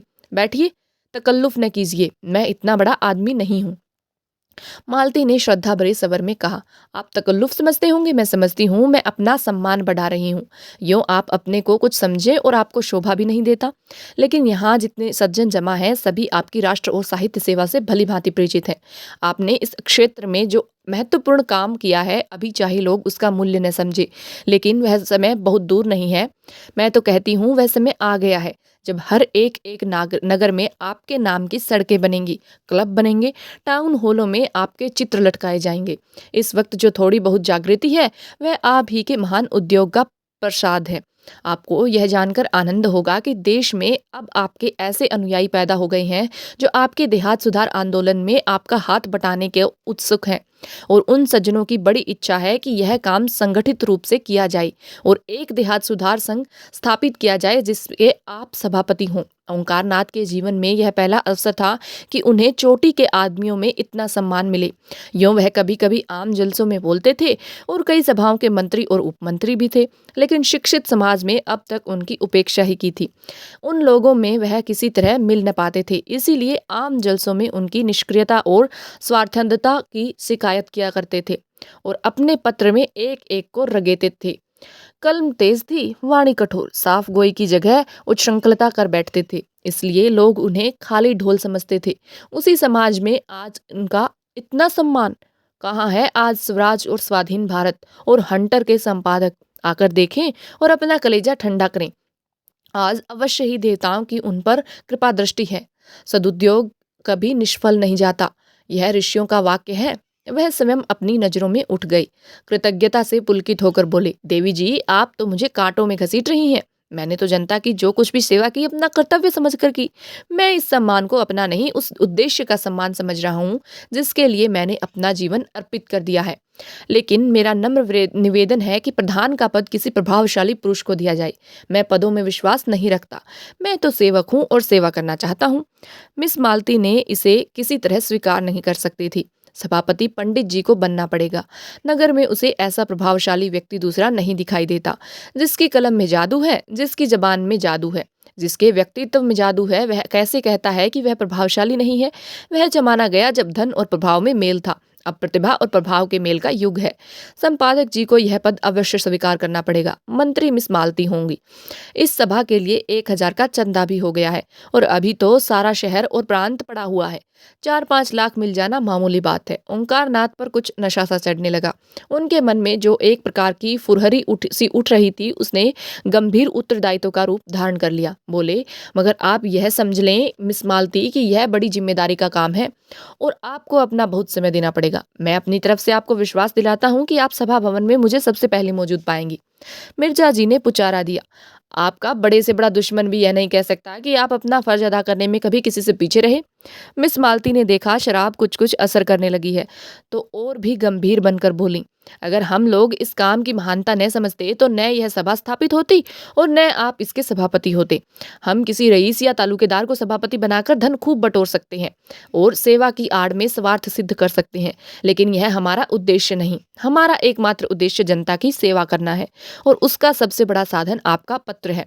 हमने निश्चय किया है कि हर एक नगर में और गांव में उसका प्रचार किया जाए और जल्द से जल्द उसकी ग्राहक संख्या को 20,000 तक पहुंचा दिया जाए। प्रांत की सभी म्यूनिसिपैलिटियों में और जिला बोर्ड के चेयरमैन हमारे मित्र हैं। कई चेयरमैन तो यहीं विराजमान हैं। अगर हर एक ने 500-500 प्रतियां भी ली तो 25,000 प्रतियां, तो आप यकीनी समझें। फिर राय साहब और मिर्जा साहब की यह सलाह है कि कौंसिल में इस विषय का एक प्रस्ताव रखा जाए कि प्रत्येक गांव के लिए बिजली की एक प्रति सरकारी तौर पर मंगाई जाए या कुछ वार्षिक सहायता स्वीकार की जाए, और हमें पूरा विश्वास है कि यह प्रस्ताव पास हो जाएगा। ओंकार नाथ ने जैसे नशे में झूमते हुए कहा, हमें गवर्नर के पास डेपुटेशन ले जाना होगा। मिर्जा खुर्शीद बोले, जरूर जरूर। उनसे कहना होगा कि किसी सभ्य शासन के लिए यह कितनी लज्जा और कलंक की बात है कि ग्रामोत्थान का अकेला पत्र होने पर भी बिजली का अस्तित्व तक नहीं स्वीकार किया जाता। मिर्जा खुर्शीद ने कहा, अवश्य अवश्य, मैं गर्व नहीं करता, अभी गर्व करने का समय नहीं आया, लेकिन मुझे इसका दावा है कि ग्राम्य संगठन के लिए बिजली ने जितना उद्योग किया है। मिस्टर मेहता ने सुधारा, नहीं महाशय, तपस्या कहिए। मैं मिस्टर मेहता को धन्यवाद देता हूँ। हाँ, इसे तपस्या ही कहना चाहिए, बड़ी कठोर तपस्या। बिजली ने जो तपस्या की है वह इस प्रांत के ही है ही नहीं, इस राष्ट्र के इतिहास में अभूतपूर्व है। मिर्जा खुर्शीद बोले, जरूर जरूर। मिस मालती ने एक पैग और दिया, हमारे संघ ने यह निश्चय भी किया है कि कौंसिल में अब की जो जगह खाली हो उसके लिए आपको उम्मीदवार खड़ा किया जाए। आपको केवल अपनी स्वीकृति देनी होगी, शेष सारा काम हम लोग कर लेंगे। आपको न खर्च से मतलब, न प्रोपेगेंडा, न दौड़ धूप से। ओंकार नाथ की आंखों की ज्योति दुगनी हो गई। गर्वपूर्ण नम्रता से बोले, मैं आप लोगों का सेवक हूँ, मुझसे जो काम चाहे ले लीजिए। हम लोगों को आपसे ऐसी ही आशा है। हम अब तक झूठे देवताओं के सामने नाक रगड़ते रगड़ते हार गए और कुछ हाथ न लगा। अब हमने आप में सच्चा पथ प्रदर्शक, सच्चा गुरु पाया है, और इस शुभ दिन के आनंद में आज हमें एक मन एक प्राण होकर अपने अहंकार को, अपने दंभ को तिलांजलि दे देना चाहिए। हम में आज से कोई ब्राह्मण नहीं है, कोई शूद्र नहीं है, कोई हिंदू नहीं है, कोई मुसलमान नहीं है, कोई ऊंच नहीं है, कोई नीच नहीं है। हम सब एक ही माता के बालक, एक ही गोद के खेलने वाले, एक ही थाली के खाने वाले भाई हैं। जो लोग भेदभाव में विश्वास रखते हैं, जो लोग पृथकता और कट्टरता के उपासक हैं, उनके लिए हमारी सभा में स्थान नहीं है। जिस सभा के सभापति पूज्य ओंकारनाथ जी जैसे विशाल हृदय व्यक्ति हों, उस सभा में ऊंच नीच का, खान पान का और जाति पाति का भेद नहीं हो सकता। जो महानुभाव एकता में और राष्ट्रीयता में विश्वास न रखते हों, वे कृपा करके यहाँ से उठ जाएं। राय साहब ने शंका की, मेरे विचार में एकता का यह आशय नहीं है कि सब लोग खान पान का विचार छोड़ दें। मैं शराब नहीं पीता तो क्या मुझे इस सभा से अलग हो जाना पड़ेगा? मालती ने निर्मम स्वर में कहा, बेशक अलग हो जाना पड़ेगा। आप इस संघ में रहकर किसी तरह का भेद नहीं रख सकते। मेहता जी ने घड़े को ठोका, मुझे संदेह है कि हमारे सभापति जी स्वयं खान पान की एकता में विश्वास नहीं रखते हैं। ओंकार नाथ का चेहरा जर्द पड़ गया। इस बदमाश ने यह क्या बेवक्त की सहनाई बजा दी। दुष्ट कहीं गड़े मुर्दे ने उखाड़ने लगे। नहीं, यह सारा सौभाग्य स्वप्न की भांति शून्य में विलीन हो जाएगा। मिस मालती ने उनके मुंह की ओर जिज्ञासा की दृष्टि से देखकर दृढ़ता से कहा, आपका संदेह निराधार है मेहता महोदय। क्या आप समझते हैं कि राष्ट्र की एकता का ऐसा अनन्य उपासक, ऐसा उदार चेता पुरुष, ऐसा रसिक कवि इस निरर्थक और लज्जाजनक भेद को मान्य समझेगा? ऐसी शंका करना उसकी राष्ट्रता का अपमान है। ओंकार नाथ का मुखमंडल प्रदीप्त हो गया। प्रसन्नता और संतोष की आभा झलक पड़ी। मालती ने उसी स्वर में कहा, और इससे भी अधिक उनकी पुरुष भावना का। एक रमणी के हाथों से शराब का प्याला पाकर वह कौन भद्र पुरुष है जो इनकार कर दे? यह तो नारी जाति का अपमान होगा, उस नारी जाति का जिसके नयन बाणों से अपने हृदय को बिंधवाने की लालसा पुरुष मात्र में होती है, जिसकी अदाओं पर मर मिटने के लिए बड़े बड़े महीप लालायित रहते हैं।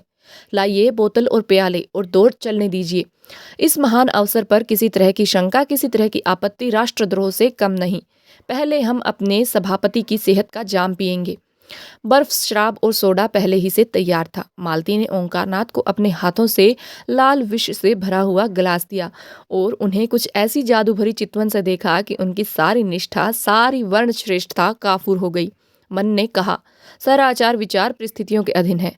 आज तुम दरिद्र हो, किसी मोटर कार को धूल उड़ाते देखते हो तो ऐसा बिगड़ते हो कि उसे पत्थरों से चूर चूर कर दो। लेकिन क्या तुम्हारे मन में कार की लालसा नहीं है? परिस्थिति ही विधि है और कुछ नहीं। बाप दादों ने नहीं पी थी, न पी हो। उन्हें ऐसा अवसर ही कब मिला था? उनकी जीविका पोथी पत्रों पर थी। शराब लाते कहाँ से और पीते भी तो जाते कहाँ? फिर वह तो रेलगाड़ी पर न चढ़ते थे, कल का पानी न पीते थे, अंग्रेजी पढ़ना पाप समझते थे। समय कितना बदल गया है। समय के साथ अगर नहीं चल सकते तो वह तुम्हें पीछे छोड़कर चला जाएगा। ऐसी महिला के कोमल हाथों से विष भी मिले तो शिरोधार्य करना चाहिए। जिस सौभाग्य के लिए बड़े बड़े राजे तरसते हैं वह आज उनके सामने खड़ा है, क्या वह उसे ठुकरा सकते हैं? उन्होंने ग्लास ले लिया और सिर झुकाकर अपनी कृतज्ञता दिखाते हुए एक ही सांस में पी गई। और तब लोगों को गर्व भरी आंखों से देखो, माने कह रही हूँ, अब तो आपको मुझ पर विश्वास आया। क्या समझते हैं मैं निरापोंगा पंडित हूँ? अब तो मुझे दम्भी और पाखंडी कहने का साहस नहीं कर सकते। हाल में ऐसा शोर गुल मचा कि कुछ न पूछो, जैसे पिटारे में बंद गहगहे निकल पड़े हों। वाह देवी जी, क्या कहना है, कमाल है मिस मालती, कमाल है। तोड़ दिया, नमक का कानून तोड़ दिया, धर्म का किला तोड़ दिया, नेम का खड़ा फोड़ दिया। ओंकार नाथ के कंठ के नीचे शराब का पहुंचना था कि उनकी रसिकता वाचाल हो गई। मुस्कुराकर बोले, मैंने अपने धर्म की थाती मिस मालती के कोमल हाथों में सौंप दी और मुझे विश्वास है वह उसकी यथोचित रक्षा करेंगी। उनके चरण कमलों के इस प्रसाद पर मैं ऐसे 1000 धर्मों को न्यौछावर कर सकता हूँ। कहकों में से होल में गूंज उठी। संपादक जी का चेहरा फूल उठा था, आंखें झुकी पड़ती थी। दूसरा गिलास भरकर बोले, यह मिस मालती की सेहत का जाम है, आप लोग पिएं और उन्हें आशीर्वाद दें। लोगों ने फिर अपने अपने गिलास खाली कर दिए। उसी वक्त मिर्जा खुर्शीद ने एक माला लाकर संपादक जी के गले में डाल दी और बोले, सज्जनों, फिदवी ने अपनी अपने पूज्य सदर साहब की शान में एक कसीदा कहा है, आप लोगों की इजाजत हो तो सुनाओ। चारों तरफ से आवाजें आई, हाँ हाँ जरूर सुनाइए। ओंकार नाथ भंग तो आए दिन पिया करते थे और उनका मस्तिष्क उसका अभ्यस्त हो गया था, मगर शराब पीने का उन्हें यह पहला अवसर था। भंग का नशा मंथर गति से एक स्वप्न की भांति आता था और मस्तिष्क पर मेघ के समान छा जाता था। उनकी चेतना बनी रहती थी। उन्हें खुद मालूम होता था कि इस समय उनकी वाणी बड़ी लच्छेदार है और उनकी कल्पना बहुत प्रबल। शराब का नशा उनके ऊपर सिंह की भांति झपटा और दबोच बैठा। वह कहते कुछ है, मुंह से कुछ निकलता है। फिर वह यह ज्ञान भी जाता रहा। वह क्या कहते हैं और क्या करते हैं इसकी सुधि ही न रही। यह स्वप्न का रोमानी वैचित्र्य न था, जागृति का वह चक्कर था जिसमें साकार निराकार हो जाता था। न जाने कैसे उनके मस्तिष्क में यह कल्पना जाग उठी कि कसीदा पढ़ना कोई बड़ा अनुचित काम है। मेज पर हाथ पटक कर बोले, नहीं, कदापि नहीं, यहाँ कोई कसीदा नहीं होगा, नहीं होगा। हम सभापति हैं, हमारा हुक्म है। हम अभी इस सभा को तोड़ सकते हैं, अभी तोड़ सकते हैं, सभी को निकाल सकते हैं, कोई हमारा कुछ नहीं कर सकता। हम सभापति हैं, कोई दूसरा सभापति नहीं है। मिर्जा ने हाथ जोड़कर कहा, हुजूर, इस कसीदे में तो आपकी तारीफ की गई है। संपादक जी ने लाल पर ज्योतिहीन नेत्रों से देखा, तुम हमारी तारीफ क्यों की? क्यों की? बोलो, क्यों हमारी तारीफ की? हम किसी का नौकर नहीं है, किसी के बाप का नौकर नहीं है, किसी साले का दिया नहीं गाते। हम खुद संपादक हैं, हम बिजली का संपादक है, हम उसमें सबका तारीफ करेगा। देवी जी, हम तुम्हारा तारीफ नहीं करेगा।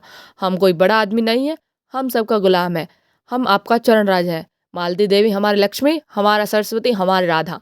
यह कहते हुए वे मालती के चरणों की तरफ झुके और मुंह के बल फर्श पर गिर पड़े। मिर्जा खुर्शीद ने दौड़कर उन्हें संभाला और कुर्सियां हटाकर वहीं जमीन पर लिटा दिया। फिर उनके कानों के पास मुंह ले जाकर बोले, राम राम, सत्य है, कहिए तो आपका जनाजा निकालें। राय साहब ने कहा, कल देखना कितना बिगड़ता है, एक एक को अपने पत्र में रख देगा और ऐसा ऐसा रगेदेगा कि आप भी याद करेंगे, एक ही दुष्ट है, किसी पर दया नहीं करता, लिखने में तो अपना जोड़ नहीं रखता। ऐसा गधा आदमी कैसे इतना अच्छा लिखता है, यह रहस्य है। कई आदमियों ने संपादक जी को उठाया और ले जाकर उनके कमरे में लिटा दिया। उधर पंडाल में धनुष यज्ञ हो रहा था। कई बार इन लोगों को बुलाने के लिए आदमी आ चुके थे। कई हुक्काम भी पंडाल में आ पहुंचे थे। लोग उधर जाने को तैयार हो रहे थे कि सहसा एक अफगान आकर खड़ा हो गया। गोरा रंग, बड़ी बड़ी मूछें, ऊंचा कद, चौड़ा सीना, आंखों में निर्भयता का उन्माद भरा हुआ, ढीला नीचा कुर्ता, पैरों में शलवार, जरी के काम की सदरी, सिर पर पगड़ी और कुलाहा, कंधे में चमड़े का बैग लटकाए, कंधे पर बंदूक रखे और कमर में तलवार बांधे, न जाने किधर से आ खड़ा हो गया और गरजकर बोला, खबरदार, कोई यहाँ से मत जाओ, हमारा साथ का आदमी पर डाका पड़ा है। यहाँ का जो सरदार है वह हमारा आदमी को लूट लिया है, उसका माल तुमको देना होगा, एक एक कौड़ी देना होगा। कहाँ है सरदार, उसको बुलाओ। राय साहब ने सामने आकर क्रोध भरे स्वर में कहा, कैसी लूट, कैसा डाका, यह तुम लोगों का काम है? यहाँ कोई किसी को नहीं लूटता, साफ साफ कहो क्या मामला है। अफगान ने आंखें निकाली और बंदूक का कुंदा जमीन पर पटक कर कहा, हमसे पूछता है कैसे लूटा, कैसा डाका तुम लूटता है, तुम्हारा आदमी लूटता है। हम यहाँ की कोठी का मालिक है, हमारी कोठी में 50 जवान है, हमारा आदमी रुपए तहसील कर लाता है 1000, वह तुम लूट लिया और कहता है कैसा डाका। हम बतलाएगा कैसा डाका होता है, हमारा 2500 जवान अभी आता है, हम तुम्हारा गांव लूट लेगा। कोई साला कुछ नहीं कर सकता, कुछ नहीं कर सकता। खन्ना ने अफगान के तेवर देखे तो चुपके से उठे कि निकल जाए। सरदार ने जोर से डांटा, कहाँ जाता तुम? कोई कहीं नहीं जा सकता। नहीं, हम सबको कत्ल कर देगा, अभी फायर कर देगा। हमारा तुम कुछ नहीं कर सकता। हम तुम्हारा पुलिस से नहीं डरता। पुलिस का आदमी हमारा शक्ल देखकर भागता है। हमारा अपना कांसल है। हम उसका खत लेकर लाट साहब के पास जा सकता है। हम यहाँ से किसी को नहीं जाने देगा। तुम हमारा 1,000 रुपया लूट लिया, हमारा रुपया नहीं देगा तो हम किसी को जिंदा नहीं छोड़ेगा। तुम सब आदमी दूसरों के माल को लूट करता है और यहाँ मासूक के साथ शराब पीता है। मिस मालती उसकी आंख बचाकर कमरे से निकलने लगी कि वह बाज की तरह टूटकर उनके सामने आ खड़ा हुआ और बोला, तुम इन बदमाशों से हमारा माल दिलवाए? नहीं, हम तुमको उठा ले जाएगा और अपनी कोठी में जश्न मनाएगा। तुम्हारा हुस्न पर हम आशिक हो गया। या तो हमको 1,000 अभी अभी दे दो, तुमको हमारे साथ चलना पड़ेगा। तुमको हम नहीं छोड़ेगा। हम तुम्हारा आशिक हो गया। हमारा दिल और जिगर फटा जाता है। हमारा इस जगह 25 जवान है। इस जिला में हमारा 500 जवान काम करता है। हम अपने कबीले का खान है। हमारे कबीले में 10,000 सिपाही हैं। हम काबुल के अमीर से लड़ सकता है। अंग्रेज सरकार हमको 20,000 सालाना खिराज देता है। अगर तुम हमारा रुपया नहीं देगा तो हम गांव लूट लेगा और तुम्हारा माशूक को उठा ले जाएगा। खून करने में हमको लुत्फ आता है। हम खून का दरिया बहा देगा। मजलिस का पर आतंक छा गया। मिस मालती अपना चहकना भूल गईं। खन्ना की पिंडलियां कांप रही थी। बेचारे चोट चपेट के भय से एक मंजिले बंगले में रहते थे। जीने पर चढ़ना उनके लिए सूली पर चढ़ने से कम न था। गर्मी में भी डर के मारे कमरे में सोते थे। राय साहब को ठकुराई का अभिमान था। वह अपने ही गांव में एक पठान से डर जाना हास्यास्पद समझते थे, लेकिन उसकी बंदूक को क्या करते। उन्होंने जरा भी ची चपड़ किया और उसने बंदूक चलाई। हुश तो होते ही हैं ये सब, और निशाना भी इन सबों का कितना अचूक होता है। अगर उसके हाथों में बंदूक न होती तो राय साहब उससे सींग मिलाने को भी तैयार हो जाते। मुश्किल यही थी कि दुष्ट किसी को बाहर नहीं जाने देता। नहीं दम के दम कि सारा गांव जमा हो जाता और इसके पूरे जत्थे को पीट पाट कर रख देता। आखिर उन्होंने दिल मजबूत किया और जान पर खेल कर बोले, हमने आपसे कह दिया कि हम चोर डाकू नहीं हैं। मैं यहाँ की काउंसिल का मेंबर हूँ और यह देवी जी लखनऊ की सुप्रसिद्ध डॉक्टर हैं। यहाँ सभी शरीफ और इज्जतदार लोग जमा हैं। हमें बिल्कुल खबर नहीं आपके आदमियों को किसने लूटा। आप जाकर थाने में रपट कीजिए। खान ने जमीन पर पैर पटके पैंतरे बदले और बंदूक को कंधे से उतारकर हाथ में लेता हुआ दहाड़ा, मत बक बक करो। काउंसिल का मेंबर को हम इस तरह पैरों से कुचल देता है, जमीन पर पांव रगड़ता है। हमारा हाथ मजबूत है, हमारा दिल मजबूत है। हम खुदा ताला के सिवा और किसी से नहीं डरता। तुम हमारा रुपया नहीं देगा तो हम राय साहब की तरफ इशारा कर हम अभी तुम्ही को कत्ल कर देगा। अपनी तरफ बंदूक की नली देखकर राय साहब झुककर मेज के बराबर आ गई। अजीब मुसीबत में जान फंसी थी। शैतान बरबस कहे जाता है। तुमने हमारे रुपए लूट लिए। न कुछ सुनता है, न कुछ समझता है, न किसी को बाहर जाने आने देता है। नौकर चाकर सिपाही प्यादे सब धनुष यज्ञ देखने में मगन थे। जमींदारों के नौकर यूं भी आलसी और कामचोर होते ही हैं। जब तक 10 दफे न पुकारा जाए बोलते ही नहीं। और इस वक्त तो वे एक शुभ काम में लगे हुए थे। धनुष यज्ञ उनके लिए केवल तमाशा नहीं, भगवान की लीला थी। अगर एक आदमी भी इधर आ जाता तो सिपाहियों को खबर हो जाती और दम भर में खान का सारा खानपन निकल जाता। दाढ़ी के एक एक बाल नोच जाते। कितना गुस्सेवर है, होते भी तो जल्लाद हैं। न मरने का गम, न जीने की खुशी। मिर्जा साहब ने चकित नेत्रों से देखा। क्या बताऊं, कुछ अक्ल काम नहीं करती। मैं आज अपना पिस्तौल घर ही छोड़ आया, नहीं मजा चखा देता।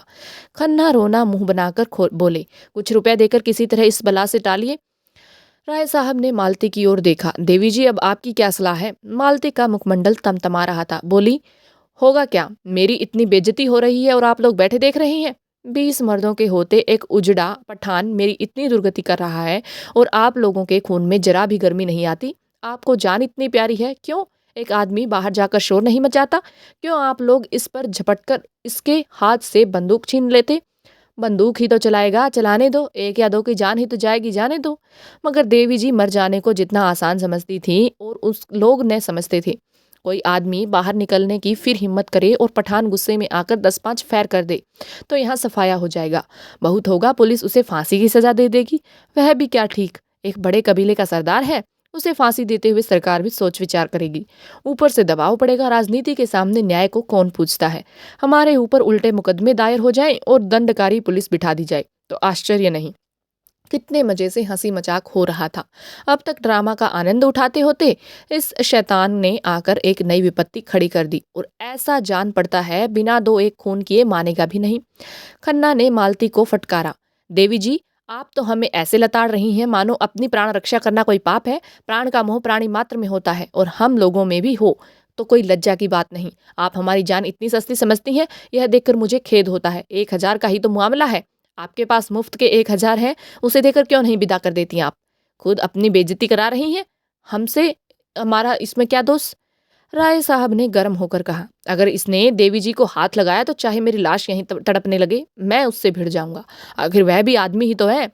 मिर्जा साहब ने संदेह से सिर हिलाकर कहा, राय साहब, आप अभी इन सबों के मिजाज से वाकिफ नहीं है। यह फैर करना शुरू कर देगा तो फिर किसी को जिंदा न छोड़ेगा। इनका निशाना बेख्ता होता है। मिस्टर तनखा बेचारे आने वाले चुनाव की समस्या सुलझने आए थे।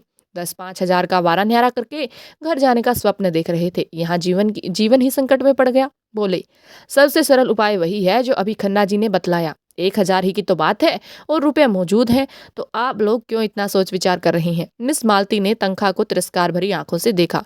आप लोग इतने कायर हैं, यह मैंने समझती थी। मैं भी यह न समझता था कि आपको रुपए इतने प्यारे हैं, और वह भी मुफ्त के। जब आप लोग मेरा अपमान देख सकते हैं तो अपने घर की स्त्रियों का अपमान भी देख सकते होंगे। तो आप भी पैसे के लिए अपने घर के पुरुषों को होम करने में संकोच न करेंगी? खान इतनी देर तक झल्लाया हुआ सा इन लोगों की गिटपिट सुन रहा था। एकाएक गरज कर बोला, अब नहीं मानेगा। इतनी देर यहाँ खड़ा है, तुम लोग कोई जवाब नहीं देता। जेब से सीटी निकालकर, तुमको एक लम्हा और देता है। अगर तुम रुपया नहीं देता तो सीटी बजाएगा और हमारा 25 जवान यहाँ आ जाएगा। बस फिर आंखों में प्रेम की ज्वाला भरकर उसने मिस मालती को देखा। तुम हमारे साथ चलेगा दिलदार, तुम्हारे ऊपर फिदा हो जाएगा। ना जान तुम्हारे कदमों पर रख देगा। इतना आदमी तुम्हारा आशिक है, मगर कोई सच्चा आशिक नहीं। सच्चा इश्क क्या है दिखा देगा। तुम्हारा इशारा पाते ही अपने सीने में खंजर चुभा सकता है। मिर्जा ने घिघियाकर कहा, देवी जी, खुदा के लिए इस मुझे को रुपए दे दीजिए। खन्ना ने हाथ जोड़कर याचना की, हमारे ऊपर दया करो मिस मालती। राय साहब तनकर बोले, हरगिज नहीं, आज जो कुछ होना है हो जाने दीजिए। या तो हम खुद मर जाएंगे या इन जालिमों को हमेशा के लिए सबक दे देंगे। तनखा ने राय साहब को खूब डांट बताई। शेर की मान में घुसना कोई बहादुरी नहीं है, मैं इसे मूर्खता समझता हूँ। मगर मिस मालती के मनोभाव कुछ और ही थे। खान के लालस्पा प्रदीप्त नेत्रों ने उन्हें आश्वस्त कर दिया था, और अब इस कांड में उन्हें मन चलेपन का आनंद आ रहा था। उनका हृदय कुछ देर इन नरपुंगवों के बीच में रहकर उनके बर्बर प्रेम का आनंद उठाने के लिए ललचा रहा था। शिष्ट प्रेम की दुर्बलता और निर्जीविता का उन्हें अनुभव हो चुका था। आज अक्खड़ अनघड़ पठानों के उन्मत्त प्रेम के लिए उनका मन दौड़ रहा था, जैसे संगीत का आनंद उठाने के बाद कोई मस्त हाथियों की लड़ाई देखने के लिए दौड़े। उन्होंने खां साहब के सामने जाकर निशंक भाव से कहा, तुम्हें रुपए नहीं मिलेंगे। खान ने हाथ बढ़ाकर कहा, तो तुमको लूट ले जाएगा। तुम इतने आदमियों के बीच से ही हमें नहीं ले जा सकते। तुमको 1,000 आदमियों के बीच से ले जा सकता है। तुमको जान से हाथ धोना पड़ेगा। अपने माशूक के लिए अपने जिस्म का एक एक बोटी नचवा सकता है। उसने मालती का हाथ पकड़कर खींचा। उसी वक्त होरी ने कमरे में कदम रखा। वह राजा जनक का माली बना हुआ था, और उसने अभिनय ने देहातियों को हंसाते हंसाते लौट दिया था। उसने सोचा, मालिक अभी तक क्यों नहीं आए, वह भी तो आकर देखें कि देहाती इस काम में कितने कुशल होते हैं। उनके यार दोस्त भी देखें, कैसे मालिक को बुलाए। वह अवसर खोज रहा था, और जो ही मोहल्लत मिली दौड़ा हुआ यहाँ आया, मगर यहाँ का दृश्य देखकर भौचक्का सा खड़ा रह गया। सब लोग चुप्पी साधे थरथर कांपते कातर नेत्रों से खान को देख रहे थे, और खान मालती को अपनी तरफ खींच रहा था। उसकी सहज बुद्धि ने परिस्थिति का अनुमान कर लिया। उसी वक्त राय साहब ने पुकारा, होरी दौड़कर जा और सिपाहियों को बुला ला, जल्द दौड़। होरी पीछे मुड़ा था कि खान साहब ने उसके सामने बंदूक तानकर डांटा, कहाँ जाता है सुअर, हम गोली मार देगा। होरी गंवार था, लाल पगड़ी देखकर उसके प्राण निकल जाते थे, लेकिन मस्त सांड पर लाठी लेकर पिल पड़ता था। वह कायर न था, मारना और मरना दोनों ही जानता था, मगर पुलिस के हथकंडों के सामने उसकी एक न चलती थी। बंधे बंधे कौन फिरे, रिश्वत के रुपए कहाँ से लाए, बाल बच्चों को किस पर छोड़े, मगर जब मालिक ललकारते हैं तो फिर किसका डर। तब तो वह मौत के मुंह में भी कूद सकता था। उसने झपटकर खान की कमर पकड़ी और ऐसा अड़ंगा मारा कि खान चारों खाने चित जमीन पर आ रहे और लगे पश्तों में गालियां देने। होरी उनकी छाती पर चढ़ बैठा और जोर से दाढ़ी पकड़कर खींची। दाढ़ी उसके हाथ में आ गई। खान ने तुरंत अपनी कुल्हा उतार फेंकी और जोर मारकर खड़ा हो गया। अरे यह तो मिस्टर मेहता है। वही। लोगों ने चारों तरफ से मेहता को घेर लिया। कोई उनके गले लगता, कोई उनकी पीठ पर थपकियां देता था और मिस्टर मेहता के चेहरे पर न हंसी थी न गर्व, चुपचाप खड़े थे मानो कुछ हुआ ही नहीं। मालती ने नकली रोष से कहा, आपने यह बहरूपन कहाँ सीखा? मेरा दिल अभी तक धड़ धड़ कर रहा है। मेहता ने मुस्कुराते हुए कहा, जरा इन भले आदमियों को जवामर्दी की परीक्षा ले रहा था। जो गुस्ताखी हुई हो उसे क्षमा कीजिएगा।